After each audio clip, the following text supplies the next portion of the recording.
নমস্কার। যুক্তি তর্ক সঙ্গে অর্কই আপনাদের স্বাগত। আপনাদের সঙ্গে আমি অর্কপ্রভ সরকার। আপনাদের স্বনির্বন্ধ অনুরোধ, চ্যানেল সাবস্ক্রাইব করবেন, থ্যাঙ্কস বাটনে ক্লিক করতে ভুলবেন না।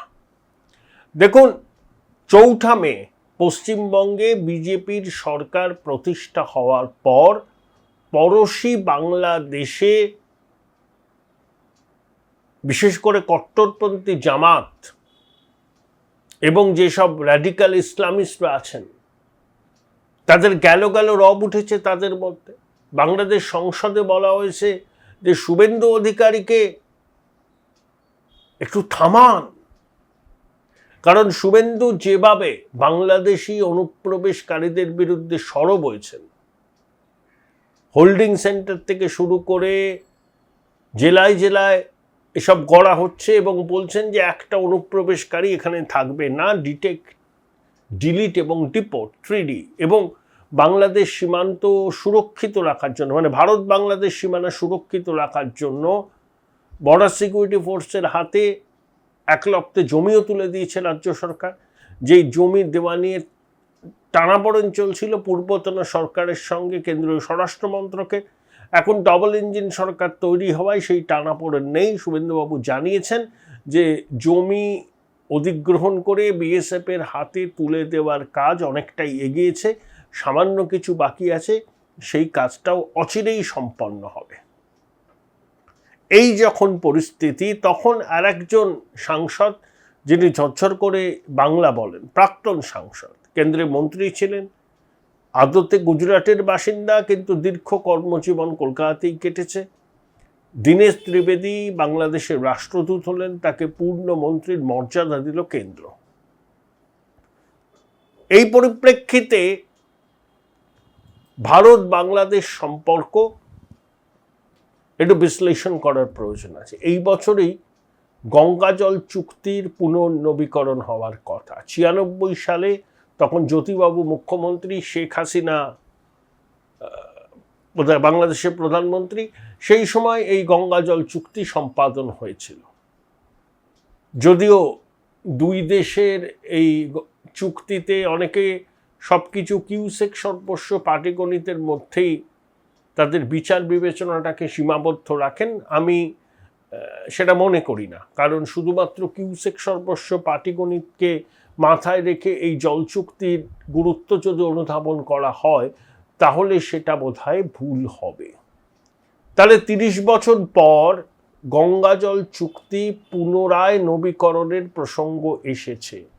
ভারত বাংলাদেশের মধ্যে নদী কমিশন আছে, তাদের প্রতিনিধিরা নিয়মিত বৈঠক করেন, আবার বিজিবি বিএসএফ এর মধ্যেও বৈঠক হয়, এবারও হয়েছিল।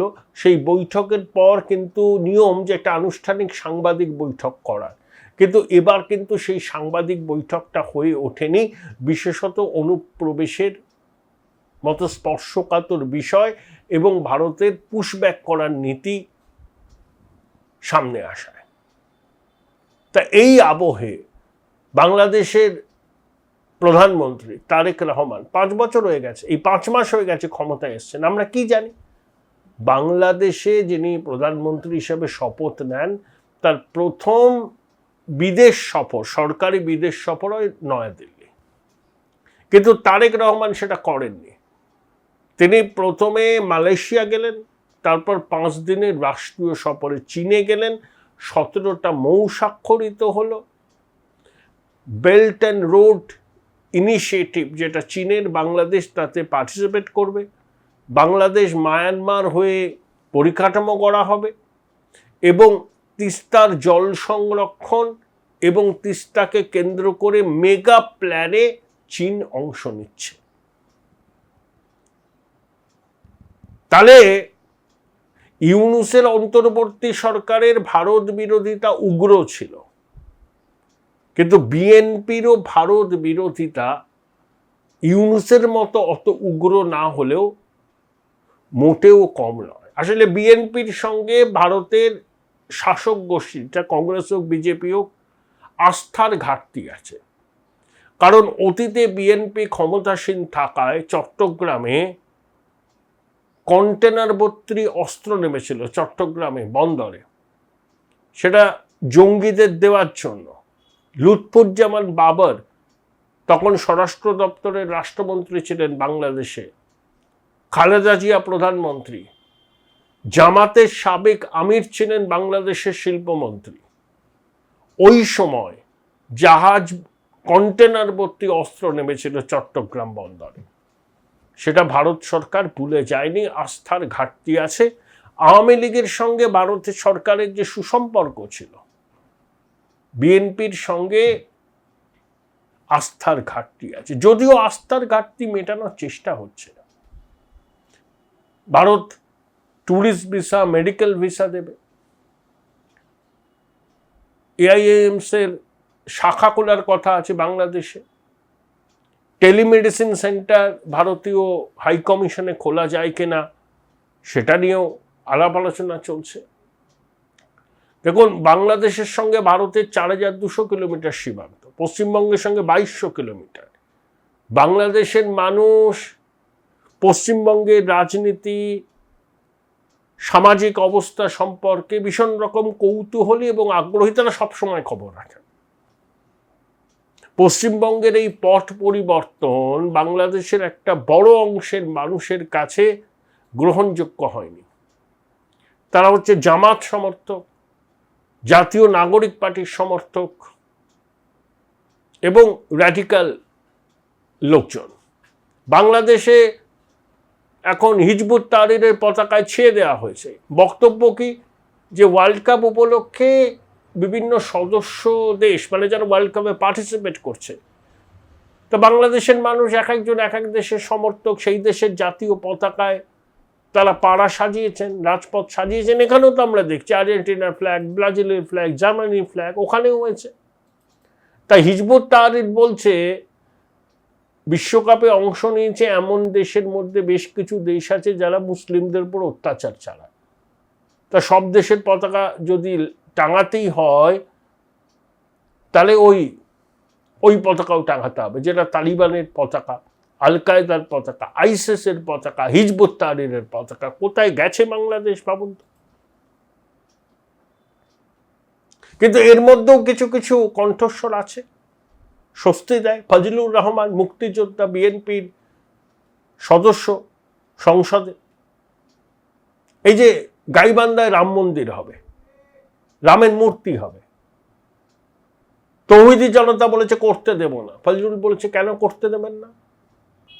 রামের যদি 30 ফুট মূর্তি হয়, আপনিও 26 তলা মসজিদ করুন না। সবাইকে নিয়ে থাকতে হবে তো। হিন্দুরা যদি রামের মূর্তি করে পুজো করে, আপনার অসুবিধা হচ্ছে কেন? গা জ্বলছে কেন? আপনি মসজিদ বানান, অত উঁচু মসজিদ বানান। তা না করে আপনি ধর্ম ব্যবসা করছেন। এই ধর্ম ব্যবসায়ীরা বাংলাদেশে ভীষণ সক্রিয়। ভারত বিরোধী জিগির, হিন্দু বিরোধী জিগির এরা প্রায়শই তোলে এবং সবসময় বাংলাদেশের মানুষকে এরা উস্কায় ভারতের বিরুদ্ধে, হিন্দুদের বিরুদ্ধে। বাংলাদেশে যা কিছু খারাপ হচ্ছে তার দায় হিন্দুদের। এই অংশটাই এথনিক ক্লিনজিং এর পক্ষপাতী। 71 সালে বাংলাদেশ যখন স্বাধীন হয়েছিল তখন তাদের জনসংখ্যা 23% ছিল হিন্দু, এখন কমতে কমতে 8%-এর নিচে এসেছে। এটা বাস্তব। আমাদের এখানকার সেকু মাকুরা এইসব কথা বলবে না, কিন্তু আমরা বলবো। তারা তোষণবাজ, তারা ভোট চায়, ভোট। দুধেল গাইদের সমর্থন পেতে হবে না এই তথাকথিত সেকুলার দলদের, তখন এই বাস্তব চিত্র সম্পর্কে তারা সম্পূর্ণ রূপে দেখেও দেখতে পারে না। এটাই বাস্তব। আর এখানে একটা রাষ্ট্রবাদী সরকার রয়েছে, হিন্দু জাতীয়তাবাদী পার্টি বিজেপি, ওদিকে তৌহিদি জনতা, হিজবুত তাহরির, র্যাডিক্যাল এলিমেন্ট, ধর্ম ব্যবসায়ীদের ঘুম উড়েছে। তারা বিএনপি সরকারের উপর চাপ দিচ্ছে যে ভারতের সঙ্গে যেটুকু সম্পর্ক না রাখলেই নয় সেটুকু রাখা হোক, বরঞ্চ ঘনিষ্ঠ সম্পর্ক হোক পাকিস্তান, তুরস্ক এবং চীনের সঙ্গে। চীন তো এই অঞ্চলে নিজেদের প্রভাব বাড়াবার জন্য এক পায়ে খাড়া। পাকিস্তান ইউনুস জমানায় যেমন সুযোগ সুবিধা পেয়েছিল, তারেক রহমানের জমানায় অতটা পাচ্ছেন অন্তত প্রকাশ্যে, কারণ জিয়াউর রহমান নিজেও মুক্তিযোদ্ধা ছিলেন, বিএনপিও মুক্তিযুদ্ধের বিরোধী শক্তি নয়। তুরস্ক দীর্ঘদিন বাংলাদেশের মিত্র। তাহলে ওই ধর্ম ব্যবসায়ীরা, তৌহিদি জনতা, জামাত, জাতীয় নাগরিক পার্টি তারেক রহমানের সরকারের উপর চাপ দিচ্ছে ভারতের সঙ্গে সম্পর্ক যাতে কিছুতেই মজবুত না হয়। আবার ভারতকে অস্বীকার করা যাবে না। ওষুধ আসবে কোথা থেকে, চাল আসবে কোত্থেকে, অন্য জিনিস কোত্থেকে আসবে? কিছু তো হয় না বাংলাদেশে, সব তো আমদানি করতে হয়। এটাও বাস্তবতা আছে। ব্যবসায়ীরা চাইছেন স্বাভাবিক সম্পর্ক, কিন্তু ধর্ম ব্যবসায়ীদের তাদের প্রভাব কম নয়। জামাতের ফলাফল দেখেছেন? ভারত বাংলাদেশ সীমান্তবর্তী যেসব সংসদীয় আসন আছে বাংলাদেশে, সব কটাতে জামাত বিজয়ী হয়েছে। তার মানে তাদের প্রভাব বেড়েছে, তারা প্রধান বিরোধী দল, তারা চাপ দিচ্ছে। প্রধানমন্ত্রী নরেন্দ্র মোদী আমন্ত্রণ জানিয়েছেন তারেককে, কিন্তু তারেক প্রথমে চীনে যাননি ঠিকই, কিন্তু একটা নিউট্রাল কান্ট্রি মালয়েশিয়া গেছিলেন, কিন্তু লক্ষ্য ছিল চীন। তাই 5 দিনের রাষ্ট্রীয় সফরে গিয়ে 17টা মৌ সাইন করে এলেন। খুব উদ্বেগের বিষয়, খুব উদ্বেগের বিষয়। এই প্রেক্ষিতে দীনেশ ত্রিবেদীকে পূর্ণমন্ত্রীর মর্যাদা দিয়ে ঢাকায় পাঠানো, এখন যখন তখন বাংলাদেশের বিদেশ মন্ত্রক দীনেশ ত্রিবেদীকে ডেকে পাঠাতে পারবেন না। তার সঙ্গে কথা বলতে হলে বাংলাদেশের মন্ত্রিসভার সমমর্যাদার কাউকে কথা বলতে হবে, এবং দীনেশ ত্রিবেদীর পক্ষেও বাংলাদেশের শাসক দলের অভ্যন্তরে এবং সরকারের অভ্যন্তরে একটা নিবিড় যোগাযোগ তৈরি করা সম্ভব হবে, তা সেই অ্যাক্সেসটা তৈরি হয়ে যাবে। আর তিনি প্রধানমন্ত্রী মোদীর অত্যন্ত আস্থাভাজন, অর্থাৎ তিনি যা বলবেন, যা বার্তা দেবেন, সেটা প্রধানমন্ত্রীর বার্তা হিসাবেই বিবেচিত হবে। খুব গুরুত্বপূর্ণ একটা জায়গায় দাঁড়িয়ে আছে ভারত বাংলাদেশ সম্পর্ক, এবং বিশেষ করে পশ্চিমবঙ্গে বিজেপি ক্ষমতায় আসার পর বাংলাদেশে ধর্ম ব্যবসায়ী, তৌহিদি জনতার সত্যিই কম উঠেছে। তারা ক্রমাগত ভারত বিরোধী জিগির উস্কানি দিচ্ছেন, বাংলাদেশের সাধারণ মানুষকে খেপিয়ে তোলার চেষ্টা করছেন এবং সরকারের উপর চাপ দিচ্ছেন যাতে সরকার ভারতের সঙ্গে কোনো সদর্থক আলোচনার রাস্তায় না যায়। এই যে জাহিদুর রহমান বলে তারেক রহমানের একজন উপদেষ্টা, জুলাই আগস্ট অভ্যুত্থানের সময় তার একটা ইউটিউব চ্যানেল আছে, জাহিদ টেক। ভারতের মধ্যে এই চ্যানেলটা এখন আর পাওয়া যায় না, ব্লক করা আছে। আমি তখন শুনতাম। তাহলে একটাই লক্ষ্য হচ্ছে নরেন্দ্র মোদীকে ডেমোনাইজ করা, ভারতকে আন্ডারমাইন করা, হিন্দু রাষ্ট্রবাদকে কারণে অকারণে কটাক্ষ করা, এবং তিনি একেবারে ঘোষিত ভারতপন্থী বিরোধী, ঘোষিত ভারত বিরোধী, ইউনূসের পা চাটা ছিলেন। তবে বিএনপির সমর্থক বলে আমার ভদ্রলোককে মনে হতো, তখনও মনে হতো। বারবার বলতেন যে নির্বাচনের মাধ্যমে বিএনপির মতো দল ক্ষমতায় আসলে বাংলাদেশের এই পরিস্থিতির পরিবর্তন হতে পারে। তা বিএনপি ক্ষমতায় আসার পর তাকে পদটা দেওয়া হয়েছে, প্রতিমন্ত্রীর মর্যাদা। কিন্তু এ লোকটা নরেন্দ্র মোদীকে যা তা বলেছে, তাকে আমরা রেড কার্পেট বিছিয়ে অভ্যর্থনা জানাবো কেন ভাই? কে হরিদাস আপনি? তাও আপনার কূটনৈতিক পাসপোর্ট ছিল না, সার্কের পাসপোর্ট নিয়ে এসছিলেন। এসব ছেড়ে দেওয়া হবে না, এসব এলিমেন্টকে ছেড়ে দেওয়ার প্রশ্নই নেই, সে যে সরকারের উপদেষ্টা বা প্রতিমন্ত্রী হন না কেন। তো এই হচ্ছে পরিস্থিতি। গঙ্গা চুক্তির পুনর্নবীকরণ কিভাবে হবে, কবে হবে বা আদৌ হবে কিনা, সেটা একেবারে আশু বিষয়, আলোচনায় উঠে আসবে। তারেক রহমান নিশ্চয়ই ভারত সফর করবেন, কিন্তু যেটা আমরা জানি, বাংলাদেশে কেউ ক্ষমতাসীন হলে তার ফার্স্ট ফরেন ডেস্টিনেশন হয় নতুন দিল্লি। এবার সেটা হয়নি, মালয়েশিয়া হয়ে চীন। হয়তো ধর্ম ব্যবসায়ী বা তৌহিদি জনতার চাপ না থাকলে তারেক প্রথমে দিল্লিতেই আসতেন, কিন্তু টিকে থাকার জন্য তারেক রহমানকে অনেক কম্প্রোমাইজ করতে হচ্ছে, এটা বাস্তব। আমরা আমাদের দিক থেকে সম্পর্ক স্বাভাবিক রাখার সব রকম চেষ্টা করছি। দীনেশ ত্রিবেদীকে রাষ্ট্রদূত করা এবং তাকে পূর্ণমন্ত্রীর মর্যাদা দেওয়া এই বার্তাটাই বহন করে, এবং একই সঙ্গে আমাদের অবস্থান খুব স্পষ্ট। কোনো অবৈধ অনুপ্রবেশকারীর ঠাঁই কিন্তু ভারতে নেই। ডিটেক্ট, ডিলিট অ্যান্ড ডিপোর্ট, এটাও চলতে থাকবে। ভারত কোনো ধর্মশালা নয়। ভাই ভাই, এটা মডেল না খাতা, আর কত ফটোগ্রাফি করবি? চুপ কর, সামনে মাধ্যমিক, নোট জোগাড় করে পড়তে হবে। কবে পড়বি ভাই? গ্যালারি তো নোটের লাইব্রেরি আর স্টোরেজে পিডিএফ এর ছড়াছড়ি। ধুর, কোনটা পড়বো কোনটা ছাড়বো কিছুই তো বুঝতে পারছি না। আরে তাহলে মৌলিক লাইব্রেরির বই পড়। ওদের সম্রাট এক্সক্লুসিভ সাজেশন বইগুলোতে পাবি সমস্ত গুরুত্বপূর্ণ এমসিকিউ, এসএকিউ ও বড় প্রশ্ন একেবারে উত্তর সহ। কমন পাবো তো? টপারদের জিজ্ঞেস কর।